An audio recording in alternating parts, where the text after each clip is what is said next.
Hi, good afternoon everyone and welcome at my Arvind Geography Words YouTube channel. So friends, again we are going to study a new topic, that is tropical deciduous forest. As we have already covered tropical rainforest in the earlier chapters, that is tropical evergreen or rainforest. That is very important part. If you have not seen that video, please see that video. And I am on the next second topic, tropical deciduous forest. So since we are having less time, we'll start. If you are a new subscriber, new viewer, please subscribe my channel and leave a comment. Okay? So then we'll start with the topic moist deciduous forest. So in the previous classes we have studied about the evergreen forest and here we are going to study about deciduous forest. तो मैं एक बार आपका basic concept clear कर दूं. What is the basic difference between deciduous forest and evergreen forest? The first, evergreen forest that remain green for most of the time, but the basic difference is that they remain or they do not have a fixed time to shed their leaves, means they do not have a fixed time of fruiting, flowering and shedding their leaf. Okay, but when we talk about this deciduous forest, यानी जो evergreen forest होते हैं उनका फल लेने का, फूल लेने का और पत्तियों को गिराने का समय फिक्स नहीं होता है. यही बेसिक डिफिनेशन है. और यहाँ पे अगर हम डिसिडुअस फॉरेस्ट की बात करें तो इनका समय फिक्स होता है. देखें कैसे.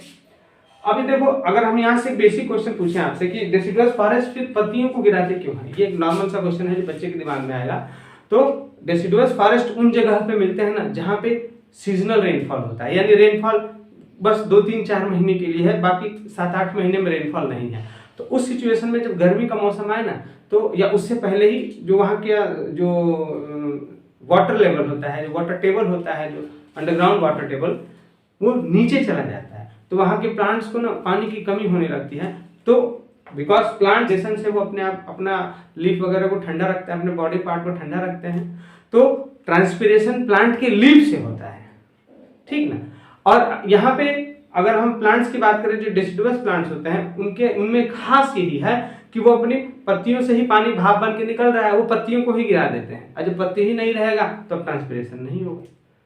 ठीक, ये उनका कैरेक्टर होता है. क्वेश्चन आता है कि ये अपनी पत्तियों को क्यों गिरा देते हैं, तो आंसर है in order to prevent transpiration. आप अल्टरनेटिवली लिख सकते हो to conserve water. Okay, see. तो first basically on the basis of amount of rainfall, okay, rainfall के बेसिस पे ये इसको हमने दो भाग में बांटा है. अब देखिए, ट्रॉपिकल डेसिडुअस फॉरेस्ट को मॉनसून फॉरेस्ट बोलते हैं. क्यों? क्योंकि मॉनसून वहाँ रेनफॉल सिर्फ मॉनसून की वजह से होता है और कम समय के लिए होता है. ठीक. अब इनको जहाँ थोड़ा ज्यादा रेनफॉल होता है वहां हम बोलते हैं मॉइस्ट डेसिडुअस फॉरेस्ट. जहाँ कम बारिश होता है वहां बोलेंगे हम ड्राई. मॉइस्ट का मतलब 100 to 200 सेंटीमीटर रेनफॉल और ड्राई का मतलब 70 to 100 सेंटीमीटर रेनफॉल. इसको दो पार्ट्स में कैटेगराइज किया गया है on the basis of amount of rainfall. अब देखिए, टेंपरेचर लगभग दोनों में समान है, ज्यादा डिफरेंस नहीं है. These trees shed their leaf 6 to 8 weeks either in the spring or early summer. यानी जो मॉइस्ट डिसिडुअस फॉरेस्ट में वो 6 से 8 हफ्तों के लिए अपनी पूरी पत्तियों को गिरा देते हैं. ठीक, गिरा दिया इन्होंने. अब गिरा दिया, हम पहले ही बताया, ट्रांसपिरेशन को कम करने के लिए. One species can be found over large area. यहाँ से क्वेश्चन इंपॉर्टेंट है. देखिए, मॉइस्ट डिसिडुअस फॉरेस्ट में ना एक ही प्रजाति का पेड़, जैसे मान लो एग्जांपल बबूल ले रहा हूं मैं, बबूल बहुत दूर तक एक ही स्पीशीज मिलेगा, लेकिन ऐसा ड्राई डिसिडुअस में नहीं है. यहाँ ना mix. These forests have open stretch with teak and other trees interspread with patches of grass. बोला यहाँ पे कुछ ना टीक वगैरह और दूसरे प्रजाति के पेड़ मिलेंगे और उनके बीच बीच में ग्रासेस के पैच. पैच का मतलब बहुत दूर तक घास यहाँ मिल रहा है, फिर बहुत दूर तक वहां. ये यहाँ पे इंटरमिंगलिंग आपको देखने को मिलेगा, लेकिन यहाँ पे एक ही स्पीशीज प्लांट का बहुत दूर तक देखने को मिलेगा. ठीक, आप बस वर्ड्स को ध्यान से देखें. अगला देखें, इसका सबसे इंपॉर्टेंट यही क्वेश्चन ही पूछता है यहाँ पे, कमर्शियली मोस्ट एक्सप्लॉइटेड. सवाल पूछेगा क्या, बताइए. ये एमसीक्यू में आएगा. कि थोड़ा ध्यान से सुने, एमसीक्यू में आएगा.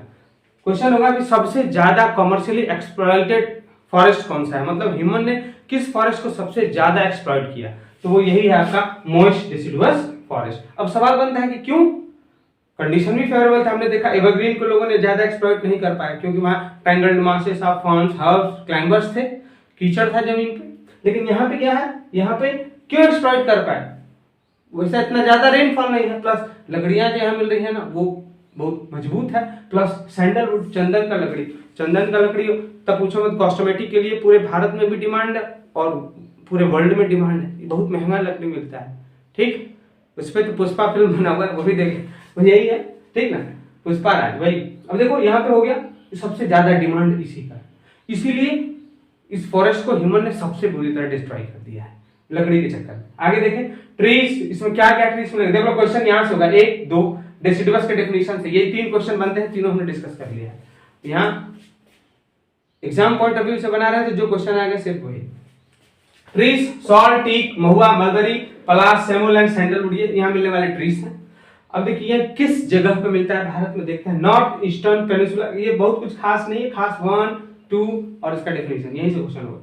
नॉर्थ ईस्ट पेनिनसुला ऑफ हिस्से को, अगर हम माउंटेन फॉरेस्ट पढ़ेंगे ना जब, तो उसमें हम देखेंगे कि जो माउंटेन्स का जो लोअर, मतलब कि जो जहां माउंटेन प्लेन से मिल रहा है, जो फुट हिल्स है, वहां पे भी यही फॉरेस्ट मिलेंगे, डेसिडुअस फॉरेस्ट, ठीक ना। जहां सीजनल रेनफॉल हो, मतलब बारिश कम हो, 2 3 4 महीने हो, बाकी सीजन में रेनफॉल नहीं है, वहां आपको डेसिडुअस फॉरेस्ट मिलेंगे।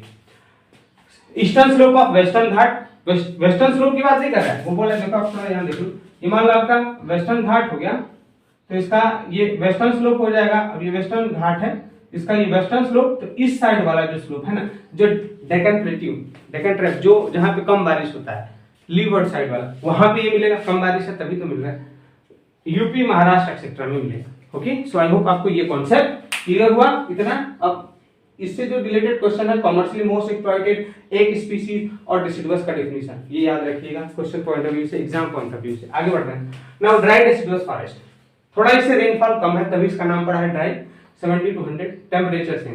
अब देखो बोला कि मॉइस्ट डेसिडुअस और थॉर्न, थोड़ा समझे आप, यानी ये क्या है, ड्राई डेसिडुअस यानी एक तरफ थोड़ा ज्यादा रेनफॉल, मान लो 100 to 200, और इधर अगर मान लो डेजर्ट एरिया है जहां 50 सेंटीमीटर से भी कम रेनफॉल, तो इन दोनों जगहों के ना बीच में ये लाई करता है, कौन सा, ड्राई डेसिडुअस। क्लियर, समझ, साइड में मॉइस्ट डेसिडुअस, वेस्टर्न साइड में चले जाए तो डेजर्ट आएगा, तो वहां पे क्या हो जाएगा, थॉर्न फॉरेस्ट, उन दोनों के बीच में ये लाई करेगा। तो थोड़ा सा कॉमन सेंस पॉइंट भी बना के रखें। इसमें हमने फिर बोला this are widespread, this are inter spread with teak, patches of grasses and other trees, यानी यहाँ पे इंटरमिंगलिंग मिलेगी, नंबर ऑफ ट्रीज मिलेंगे, लेकिन यहाँ पे ऐसा कुछ नहीं है। In dry season they remain, they have naked trees, यानी ड्राई सीजन में यहाँ मतलब ज्यादातर जो ट्रीज है ना, दे स्टैंड विदाउट लीफ, उसमें पत्ती नहीं होगा, they stand straight like that. Trees देखते हैं, टीक, टेंडुल, रोजवुड, वेल, ये सब हो गया इसमें। अब देखो यहाँ इकोनॉमिकल वैल्यू, फॉरेस्ट, सारे फॉरेस्ट का इंपॉर्टेंट है, वहां से क्वेश्चन कंफर्म होता है, ठीक ना। अब इसमें देखो इकोनॉमिकल वैल्यू में से यहाँ से क्वेश्चन आ सकता है। अब यहाँ देखो इसका इकोनॉमिकल वैल्यू, यहाँ क्वेश्चन क्या पूछेगा कि आप बताइए जो ड्राई डेसिडुअस फॉरेस्ट है उसको ह्यूमन ने क्यों एक्सप्लॉइट किया, उसका रीजन बताएं। तो जो ड्राई डेसिडुअस फॉरेस्ट है ना, that have been exploited for agricultural purpose, for agriculture purpose, यहाँ खेती के लिए इन जंगलों को काट दिया गया है, और वो जो जमीन है उसका इस्तेमाल किस लिए कर रहे हैं, खेती के लिए कर रहे हैं। देखें यहाँ जो मिलेंगे वो देखो, large tract have been cleared for agriculture, ठीक है, ये इंपॉर्टेंट वर्ड हो गया। यहाँ जो फॉरेस्ट है उनसे फायदा क्या मिलता है, लकड़ी का और फलों का मिल जाएगा। अब देख लेते हैं रेनियर प्लांट्स ऑफ पेनिनसुलर, मतलब कि ये कुछ पार्ट है जहां पे मिलेगा वो, जैसे पेनिनसुलर प्लेट्यू के रेनियर पार्ट्स में, बिहार में, यूपी में, तो ये कुछ खास नहीं है, आपके लिए खास डेफिनेशन हो गया, ये हो गया एग्जाम पॉइंट ऑफ व्यू से, और ये थोड़ा सा याद रखेंगे। Okay, so I hope I have clear this board difference. आप इसको 1-2 बार थोड़ा ध्यान से देखें, जिन पॉइंट्स पे हमने एम्फेसिस दिया है प्लीज उसको न छोड़ें, वहां से एमसीक्यू भी हो सकता है और सब्जेक्टिव भी। So I hope you enjoyed my video. If you are a new viewer, और अगर आप डेली व्यूअर हैं, रोज देखते हैं मेरी वीडियो को, और अगर आपने सब्सक्राइब नहीं किया तो प्लीज चैनल को सब्सक्राइब करें, लाइक करें और अपने फ्रेंड्स को शेयर करें। थैंक यू, जय हिंद।